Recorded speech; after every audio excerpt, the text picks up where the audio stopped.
अस्सलाम वालेकुम नाज़रीन, आपकी बात में खुशामदीद। मैं हूँ ज़ैन ख़ान। नाज़रीन, हमारे माशरे में बहुत सारी ख़वातीन के बारे में मिथ्स पाई जाती हैं कि ख़वातीन को अकेले ट्रैवल नहीं करने देना चाहिए, और उसके बाद ये भी कहा जाता रहा कि ख़वातीन को अकेले ड्राइव नहीं करने देना चाहिए। और एक ख़ातून का बाइक राइड करना तो बहुत ही मुश्किल या नामुमकिन समझा जाता था, मगर पिछले कुछ अरसे में बहुत सारी ऐसी मिसालें हमारे सामने हैं कि जो ख़वातीन बहुत सारे ऐसे एरियाज़ में गईं जहाँ जाना एक मर्द के लिए भी एक बाइक पे बहुत मुश्किल था। ऐसी ही एक ख़ातून जिन्होंने पाकिस्तान का नाम इंटरनेशनली रोशन किया है और उन पे एक मूवी भी बनाई गई है, ज़ैनत हमारे साथ मौजूद हैं। आइए इनसे बात करते हैं कि इन्होंने ये किस तरह से स्टार्ट किया और पाकिस्तान के बहुत सारे ऐसे इलाकों में गईं जहाँ जाना बहुत मुश्किल और किसी ख़तरे से खाली नहीं था। इनसे पूछते हैं कि इतनी हिम्मत और जुर्रत इनमें कहाँ से आई और कितनी डिफ़िकल्टीज़ इनको फ़ेस करनी पड़ी, और ये अभी क्या कर रही हैं, सोसाइटी में इनका इम्पैक्ट क्या है। अस्सलाम वालेकुम ज़ैनत, कैसी हैं आप? खैरियत से हैं? बहुत शुक्रिया आपके वक्त का। ये बताइएगा कि ये आपने सोच कैसे लिया कि Zeenat has to ride on a bike और इतनी दूर दूर तक जाना है आपको? It all started with a dream. कुछ भी आप करो ज़िंदगी में तो हमेशा किसी भी चीज़ की, किसी भी पैशन या किसी भी सक्सेस के पीछे हमेशा एक ख्वाब होता है। तो मेरे इन माई स्टोरी जो मेरा जो ख्वाब था, इट वॉज बिकॉज ऑफ मेरे अब्बू की वजह से। मेरे अब्बू बहुत, मैं यंग थी, आई वाज 10 मंथ्स ओल्ड जब उनकी वफ़ात हो गई थी। अच्छा। एंड जब मेरे अब्बू की वफ़ात हुई तो क्योंकि मैं बहुत यंग थी एंड मेरे भाई ने भी मेरे अब्बू को नहीं देखा हुआ था, तो हम दोनों बहन भाई बड़े क्यूरियस रहते थे रिगार्डिंग आवर फादर कि हमारे अब्बू क्या करते हैं, उनके क्या पैशंस थे, you know who was he really. And one day मैं अपने अम्मी से पूछा मैंने कि टेल मी मोर अबाउट मेरे अपने अब्बू के बारे में, एंड शी टोल्ड मी कि तुम्हारे अब्बू का एक बहुत क्रेजी सा ड्रीम था that he wanted to ride all across the world bike के ऊपर, कि वो मोटर बाइक पूरी दुनिया का सफ़र करना चाहते थे। तो फिर मैंने कहा कि कितनी अफसोस की बात है, यू नो, कि एक इंसान मतलब जीता है, आप जॉब करते हो, यू नो, एंड आप पढ़ाई करते हो, उसके बाद आप अपने ड्रीम्स पे तवज्जो नहीं देते हैं, आप लोगों की और सोसाइटी की स्टैंडर्ड्स के मुताबिक चलते रहते हैं। तो इसलिए ऐसे ही मेरे अब्बू ने अपनी ज़िंदगी गुजार दी, एंड बाय द एज वो 34 के थे तब उनकी वफ़ात हो गई। तो मुझे काफ़ी यू नो एक फील हुआ कि आई थिंक उनकी जो ये ख्वाब है उसको इनकम्प्लीट नहीं छोड़ना चाहिए।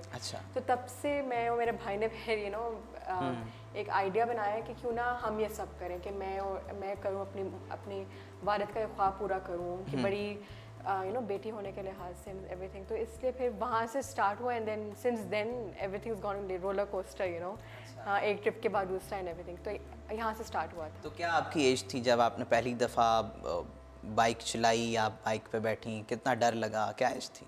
मेरी एज है तब 16, अराउंड 16-17 थी। मैं आई वाज वेरी यंग, एंड मेरी कॉलोनी के अंदर ही एक्चुअली मेरे भाई ने एक मोटर बाइक खरीदी थी CD70, जो बहुत रेगुलर सी बाइक है एंड एवरीथिंग। तब तो मेरी अम्मी ने काफ़ी इंकरेज किया था, सिंस हमारे पास कार वगैरह नहीं थी, कि मेरी अम्मी ने इंकरेज किया मेरे भाई सुल्तान को कि तुम ना ज़ैनत को मोटर बाइक के लेसन्स दो, क्योंकि वो खुद मुख्तार हो, वो खुद अपने काम कर सके। कल तो उसने यूनिवर्सिटी जाना है, तो वो खुद मतलब कम्युनिकेट कर सके एंड एवरीथिंग। तो इसलिए फिर मेरे अम्मी ने मेरे भाई को इंकरेज किया। फिर मेरे भाई ने मुझे कहा no problem at all, he didn't say कि नहीं जस्ट बिकॉज तुम लड़की हो तुम नहीं करोगी, मैं डर रहा हूँ, ये तुमसे हैंडल नहीं होगा। हालांकि ट्रस्ट में जब वो मुझे सिखा रहा तब मेरी बड़ी लड़ाई हुई थी कि तुमसे यूटर्न नहीं लिया जा रहा, तुमसे ये नहीं किया जा रहा, तब मुझे बड़ी लड़ाई होती थी। But that was as a teacher, yeah it was as a teacher, he never said कि नहीं I don't want you to ride, बस वो केयरफुल कहता था जस्ट स्टे केयरफुल, अपना गियर पहन के चलाओ and everything. And I think I learn pretty quickly, within 2 weeks मुझे काफ़ी आइडिया हो गया था जो बेसिक्स हैं बाइक के। एंड डर नहीं लगा, हाँ, लेकिन ट्रैफिक में जाते हुए first time I still remember, तब मुझे ब्रेसेस लगे हुए थे तो मेरे डेंटिस्ट की तरफ जाना था। तो मेरे लिए फर्स्ट मेरा गोल था कि I want to go to the dentist bike पर खुद से। एंड जब मैं खुद से गई थी मेरे लिए बहुत बड़ी अचीवमेंट, क्योंकि आप ट्रैफिक से गुजर रहे हो एंड एवरीथिंग, एंड तो it's like a very big achievement, and I don't think I could have ever done it अगर मेरा भाई ने सपोर्ट ना किया होता, यू नो, उसका बहुत बड़ा हाथ है इसके पीछे। तो ये है। अच्छा, तो जब आपने चलाना शुरू किया, इर्द गिर्द के लोगों में, हमसाओं में, दोस्तों में, was it difficult to face them, या फिर उनकी तरफ से कुछ हेट मिलना शुरू हुई कि यार ये मतलब as a woman you are doing this as a girl? Frankly speaking नहीं, लॉट ऑफ पीपल थिंक कि हाँ मे बी बहुत मुश्किल होगा, या पता नहीं maybe I was harassed on the road और समथिंग, लेकिन actually I never during my 7 to 8 years of riding मुझे कभी ऐसा एक्सपीरियंस नहीं हुआ इन लाहौर। कभी कभी होता है ऑफ कोर्स, समटाइम्स ऐसे होता है कि लोग आपके आगे आ जाते हैं व्हेन यू राइडिंग। आप अगर थोड़ा सा बहुत ज़्यादा ट्रैफिक या बहुत ज़्यादा जहाँ पर भीड़ होती है वहाँ पर लोग आते हैं आपके सामने, आपको तंग करते हैं, कैट कॉलिंग करते हैं। लेकिन अब things are changing, you know. मैंने नोटिस किया in the past few years since I started riding कि अब जाके सिंस 2017 या 18 में आकर लोगों में थोड़ी सी अब सेंस पैदा हो रही है। There is a little bit sense of responsibility on the road. और बहुत सारे ऐसे गवर्नमेंट के भी प्रोजेक्ट्स आए हैं, वुमेन ऑन व्हील्स की वजह, वुमेन ऑन व्हील्स का तो बहुत बड़ा हाथ था कि उन्होंने थोड़ा सा अवेयर करवाया लोगों को कि you know women can ride. Motor bike का कोई जेंडर नहीं होता, यू नो, वो मोटर आपका पैशन। खवातीन रोड पे नजर आ जाती हैं, नजर आती हैं। अभी मुझे रिसेंटली भी एक नजर आई थी, आई रिमेंबर, मैं कहीं जा रही थी तो वो भी यू नो उसकी बाइक रुक गई थी, ट्रैफिक में चलाना सीख रही थी ना एवरीथिंग। तो इट्स मुझे बहुत अच्छा लगता है कि जो लड़कियाँ यू नो हर फील्ड में, चाहे वो बाइक्स हो या कोई बिजनेस हो या पायलट, हमारी कितनी ख़वातीन एयरफोर्स में अब तो you know it's always very nice कि पाकिस्तानी औरतें बहुत आगे जा रही हैं। तो हाँ, दे आर हेटर्स, लेकिन ज़िंदगी में आप कुछ भी करें तो आपको हेट भी मिलेगी, प्यार भी मिलेगा, लेकिन प्यार ज़्यादा मिला है मेरे हिसाब से मुझे। अच्छा, जब आपने अपर एरियाज़ में जाने का डिसाइड किया, वो प्लान किस तरह बना, कहाँ कहाँ आप गईं? और हमारी रिपोर्ट्स के मुताबिक आप गिरी भी थी। हाँ, तो ये एक्चुअली मुझे याद है 2015 में मुझे थोड़ी सी छुट्टियाँ मिली थी फ्रॉम यूनिवर्सिटी। तो मैंने सोचा कि ठीक है, अब मुझे हॉलीडेज़ मिली हुई हैं तो मैंने क्या करना है। तो मैंने कहा ओके लेट्स, अब मुझे बाइक आ गई है, मैं तो पिछले कुछ सालों से चला रही हूँ, तो आई थिंक अब मैं इतनी केपेबल हो गई हूँ कि मैं नॉर्दर्न एरियाज़ में मोटरसाइकिल चला सकूँ। उसके बाद मेरे एक मेंटोर हैं जिन्होंने मुझे काफ़ी गाइड किया। पहाड़ी इलाकों में बाइक चलाने का बहुत डिफरेंट स्टाइल होता है एज़ कम्पेयर टू सिटी। वहाँ पर थोड़ा गेयर चेंजिंग, थोड़ा आपको बेसिक नॉलेज होनी चाहिए कि आपने कितने थ्रॉटल रखना है, आपका RPM क्या होना चाहिए। उन्होंने थोड़ा सा गाइड किया, उन्होंने बताया कि क्या सामान लेके जाना है। बस यूट्यूब की मदद ली कि क्या क्या सामान था, कुछ भी नहीं, ज़ीरो नॉलेज थी। अच्छा। कुछ नहीं पता था, कभी भी मैं नॉर्दर्न एरियाज़ नहीं गई थी, कार में भी नहीं मैं कभी गई। तो इस मुझे कोई नॉलेज नहीं थी। तो उनके और सुल्तान की मदद से, जो मेरा भाई है और अदनान भाई की मदद से, मैंने थोड़ा सा यू नो नॉलेज गेन की। कुछ और भी मेरे कुछ बाइकर फ्रेंड्स थे जिन्होंने पहले ही मोटरसाइकिल टूर्स किए हुए थे। उनसे थोड़ी सी मैंने सजेशन ली कि क्या करना है। एंड उन्होंने फिर डायरेक्ट क्या कि ये यू नो चीज़ें लेके जाओ साथ, एंड यहाँ तुम जाओ फर्स्ट टाइम, और यू नो उन्हें थोड़ा गाइड किया। And I think I just abruptly went. मुझे याद है मैंने ज़्यादा सोचा नहीं, क्योंकि आप जब किसी चीज़ की पीछे बहुत सोचते हो ना तो फिर वो चीज़ आप फिर बुरे ख्यालात आते हैं, ये हो सकता है, ये हो सकता है, वो नेगेटिव होता है। तो इसलिए मैंने ज़्यादा सोचा नहीं। आई रिमेंबर 14 अगस्त था 2015 में, I just left. I was like ठीक है, जस्ट लेट्स जस्ट गो। डर बड़ा था क्योंकि हमने GT रोड करना था, और GT रोड पे मुझे बस एक ही डर था कि कोई ट्रक वाला ना मुझे मार दे आकर कि बाइक पर हो एंड एवरीथिंग। तो ये डर मेरे अंदर बहुत था, बट विथ टाइम वो डर ख़त्म हो गया। एंड यू नो फिर आहिस्ता आहिस्ता फिर मुझे पता भी चल गया कि बाइक को कैसे हैंडल करना है एंड एवरीथिंग। तो ये that's how I started riding. कौन सी बाइक आपने ज़्यादा चलाई है, या मैक्सिमम किस पावर तक आप गई हैं? मेरे फर्स्ट 2 टूर्स मैंने 125 cc पे किया था। अच्छा। और 125 cc एक ऐसी बाइक है जो बहुत भागती है, सबको पता है इस बात का इन पाकिस्तान। एंड उस पर मैंने अराउंड 20,000 किलोमीटर्स किए थे। अच्छा। कंसेक्यूटिवली 2 years मैंने ट्रैवल किया, फर्स्ट गिलगित बल्तिस्तान, फिर खैबर पख्तूनख्वा। उसके बाद मैंने फिर 150 cc पे स्विच हो गई। तो मेरे भाई ने मुझे एक मशवरा दिया था कि पहले तुम 125 स्टार्ट करो, फिर 125, फिर 150, मतलब कि आहिस्ता आहिस्ता अपनी बाइक्स हैवी पे तुम राइड करती रहो। तो I started from 70, then I am like now I can ride up to 500 cc, you know I can. Very nice. Yes I can. तो आपने किन किन एरियाज़ को कवर किया? और वेरी इंटरेस्टिंग थिंग इज़ कि आप पे फिर मूवी भी बन गई मोटरसाइकिल गर्ल के नाम से।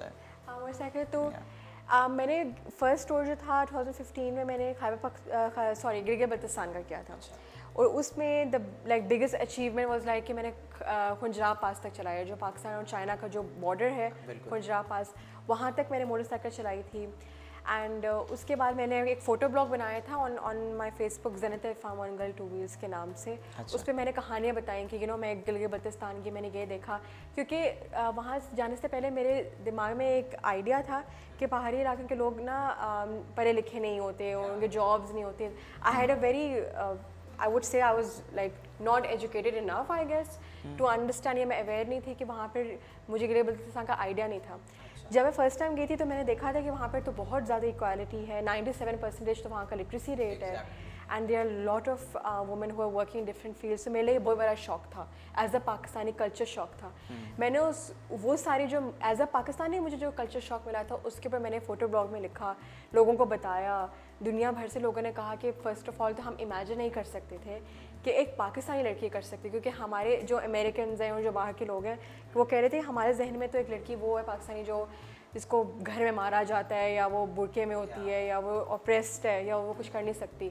तो ही लाइक आपने तो बहुत डिफरेंट पिक्चर पेंट किया ऑफ पाकिस्तानी वुमेन। हम वी कैन नेवर इमेजिन, और हम पाकिस्तान आना चाहते हैं, हम पाकिस्तान डिस्कवर करना चाहते हैं। तो फिर मैंने सोचा कि ये तो बहुत अच्छा हो गया कि यू नो पीपल आर, ये तो लोग उसको बहुत पॉजिटिवली ले रहे हैं। बैड जो आपका मीडिया प्रेस है, आपको पता है ऑनलाइन एंड इंटरनेशनली बहुत बुरा था पाकिस्तान का। तो फिर उसके बाद मैंने कंटिन्यू किया अपनी जर्नी। फिर 2016 में मैंने KPK को टारगेट किया, because I wanted to see कि KPK पख्तून उनका क्या कल्चर है। And I was very scared because मुझे लगा था कि मुझे हॉस्टाइल ट्रीटमेंट मिलेगी, बट एक्चुअली ऑपोजिट था। They were very hospitable. Pakhtun people are known to be very very loving and hospitable. उसके बाद मैंने वहाँ राइड किया। फिर 2017 में दोबारा गिलगित-बल्तिस्तान। तो मैंने ऐसे consecutively every year with a different purpose, with a different theme मैं ट्रैवल करती रही। And Shandur was one of my I think toughest जो मुझे लगता है जो मैंने किया था KPK में। It was like a very tough area. तो इसलिए ये सारे मैंने फिर सिंस 2015 मैं कंसेक्यूटिवली राइड करती हूँ एवरी ईयर। कौन से टूर पे आप दरिया में भी गिर गई थी? हाँ, वो 2016 में हुआ था। एंड मैं खरखरी एक लेक था वहाँ पर नियर उतरोड़ विलेज एक गाँव है, वहाँ पर मैं जा रही थी। तो मेरी जो बाइक थी 125cc था, वो उसका टायर ना स्लिप हो गया था ऑन अ ब्रिज। तो बाइक तो मेरी ब्रिज के ऊपर रह गई थी, बट मैं नीचे गिर गई थी in the river. And luckily तब मेरे पास एक गाइड था जो हमने लिया हुआ था ताकि हम वो गाइड करता रहे। उसने फिर ही रेस्क्यूड मी, या otherwise I was like I am gone for ever. और वहाँ पे वैसे भी जो रिवर है वहाँ का यू कैन नॉट एस्केप, कहते हैं वहाँ से तो लाश भी नहीं मिलती है किसी की। तो मतलब यार that was I think I faced death in that accident. It was a very tough accident. अच्छा ज़ैनत, आप पे मूवी भी बन गई माशाल्लाह, बड़ी प्रोजेक्शन भी हो गई, पाकिस्तान का इमेज भी बड़ा पॉजिटिव चला गया। अभी आप ख़वातीन को क्या कहना चाहती हैं, या आप in future what you want to do for the females in Pakistan? Actually जो मेरी मूवी थी it has helped. The main reason मैंने मूवी साइन अप क्यों की थी, बिकॉज फर्स्टली तो मैं कभी इमेजिन नहीं कर सकती थी कि मैं अभी भी अपने आप को एक आम लड़की मानती हूँ। I just consider myself कि I am an ordinary person who जिसने अपने बस से ख्वाब की तरफ थोड़ा सा तवज्जो दी, और उस पर मैं वेट नहीं किया। मैंने वेट नहीं किया कि मैं 30 की होंगी या मे बी 28 की होंगी तो मैं करूँगी।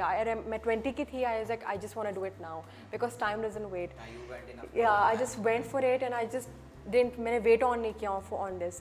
एंड इसलिए फिर जब मूवी बनी थी मेरे पर, जब डायरेक्टर साहब ने मुझे कहा कि हम बनाना चाहते हैं, तो मैंने उन्हें कहा था कि आप क्यों बनाएंगे मेरे में, मैं तो एक आम सी स्टोरी है। इज़ लाइक कि नहीं, ये मूवी हेल्प करेगी। एक तो फर्स्ट ऑफ ऑल हमारी पाकिस्तानी फिल्म इंडस्ट्री में एक डिफरेंट मूवी, एक बायोपिक है, और सेकेंडली बहुत सारी यंग फीमेल जो है जो हेजिडेंट है, कि उनका कोई पैशन है, उनका सपोर्ट नहीं है, वो ही मूवी देख के बहुत इंकरेज होंगे। I was like okay definitely. फिर मैंने यही रीज़न थी कि मैंने साइन अप किया था।